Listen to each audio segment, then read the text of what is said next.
ચાલો કોઈ એડવાન્સમાં તમને કોલ આપે બરાબર, પણ આ બધા સંસ્કાર એમના માતા પિતાએ એમને આપ્યા વારસામાં, એ જ સંસ્કાર એમના પુત્ર અને પુત્રવધુ અને નાના આ બાબાને પણ મળશે, કારણ કે એ પણ આજે હાજર હતો. એને મેં જોયો કે ત્યાંથી પહેલા એ વિડીયો ઉતાર્યો અને આ બાજુ છોકરા રમતા, એને તમારામાં રસ છે, નહીતર હવે આવ્યા ને ગયા એવું નથી.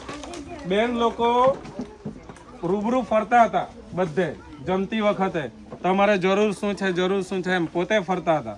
ખાલી કહી દીધું ને આપી દીધું એવું નથી. એટલે બહુ ભાવથી તમે અમારા બાળકોને જમાડ્યા છે, એટલે અમે પણ તમારો ભાવથી આભાર માનીએ છીએ. ફરીવાર એવી કુદરતને અમે વિનંતી કરીએ કે આવી સામર્થ્ય અને શક્તિ તમને કુદરત બક્ષે કે નિત નવા આવા દરેક કાર્યક્રમોમાં તમને સદબુદ્ધિ આપે અને આ કાર્ય કરવા માટેની પ્રેરણા બળ પૂરું પાડે એવી પ્રાથમિક શાળા હરણગામ શાળા પરિવાર વતી અમે અભિલાષા સાથે વિરમીએ છીએ. અસ્તુ.